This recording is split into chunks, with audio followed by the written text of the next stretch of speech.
In this lesson, we'll make similar shapes and use the Align tool to place them in a way that resembles the organization of applications in a device.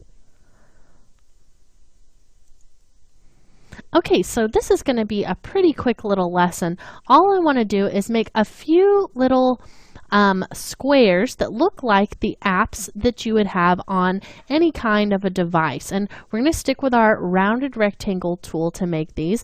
But instead of making an oblong rectangle, I want to go ahead and make a perfect square. So I'm just holding Shift to do that.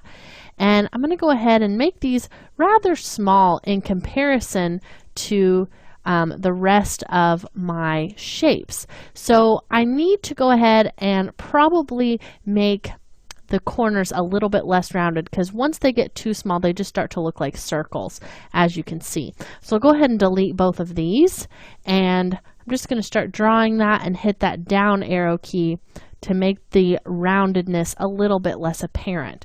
So once I'm happy with the way that that looks, I'll go ahead and let go.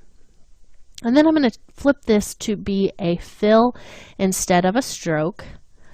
And that looks pretty good. That's really what I was going for. So now I want to show you how to really quickly duplicate and just kind of repeat a pattern and use the Align panel to create kind of a little bank of apps. So I want to create the apps in kind of maybe like a 5 across and several down. I'm not really sure exactly how many down, but just enough maybe to come to this bottom corner here. So what I'm going to do is just with that app selected, I'm going to hold down the Alt key and hit the down arrow key.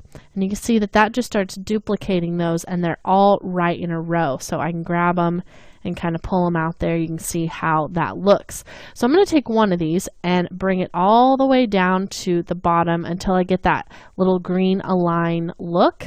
Then I'm going to select all of these and come over here to the Align panel, which is going to be just right there above the Pathfinder. So you can always tell by how it kind of has these two boxes aligned against this line on the left. And then I'm going to go ahead and choose that same option, which is the horizontal Align left. So go ahead and click that, and that's just going to align all of those by their left side.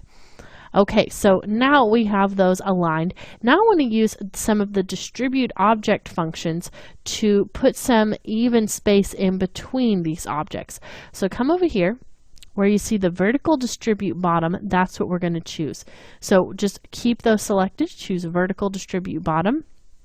And you can see kind of how that has distributed all of those, but it doesn't really look quite right because we duplicated it too many times, and I was just holding down that button, not really paying attention to how many I was creating. So until I get the right look of my spacing, I'm just going to delete a few of these. So just select a few from the middle, hit the backspace key to delete those. Then I'll select all of them again and choose that same vertical distribute bottom option. And that looks a little bit better, but there's still not enough room. So I'm just going to keep deleting and redistributing until it looks right. So this is probably going to be just about enough. That's pretty close. I'm going to take two more out and we'll do this one more time. So now I have a good amount of space in between each of those, and I have several to work with.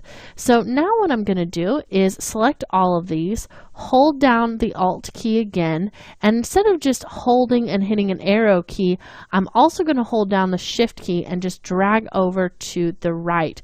And I held Shift just to drag that in a perfectly straight line. Okay, so that's kind of how that looks now. And then I can go ahead and select again and duplicate again and again. So now I have several apps here, and they're all pretty well distributed just from the way that I dragged them out from that first line. Now, if you're happy with the way that your spacing looks, you could stop right there, or you could go in and start to kind of go row by row, just like this. Select those and then choose the horizontal distribute left. So now what this is going to do is kind of go through all of these and just make sure the spacing in between each one of those is perfect. So if I click that, you can see that this one especially scooted over just a little bit. Now if I try to select all of them and do it at one time, it's going to mess it all up and not look right. So you have to do it one line at a time, which is a little bit painstaking, but it's the price you have to pay to make sure that all of those are aligned perfectly. Now personally, I think that these look okay and they don't really need that much work, but it just depends on how much of a perfectionist you are. And also keep in mind that it's going to be skewed on the table as well, so you probably would not be able to notice such a small change. But one other thing I want to do before we finish up this lesson is to change the coloring of these. So what I'm going to do is just kind of go through and randomly select several. So I'm just going to kind of click and hold shift to add several to my selection, and I'm just starting with white as kind of the base color of all of these.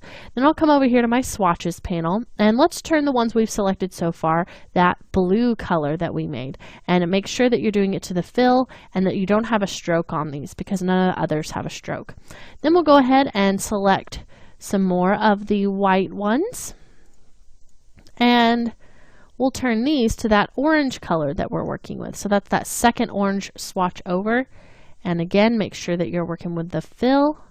And that looks pretty good. So now all of these are kind of just similarly colored to the rest of my objects. And this really doesn't look like a keyboard or anything whenever it's on its side like this. So that's kind of part of the reason why I kept this vertical, because I started thinking that like this looks like a keyboard, and I don't really have any time that the actor looks like he's typing. So that's why I'm going to go ahead and keep that vertical like that. Now I'm also keeping this off my artboard because I'm not really sure yet exactly where I want to place this. I already kind of placed these, so we can probably stick with that for now, but later on, once we get a few more elements in here, we may want to change the way that it's laid out a bit. So just go ahead and maybe leave this off to the side and we can deal with it later. So in this lesson, we learned that we can use the Align panel to quickly duplicate and place shapes in an organized layout.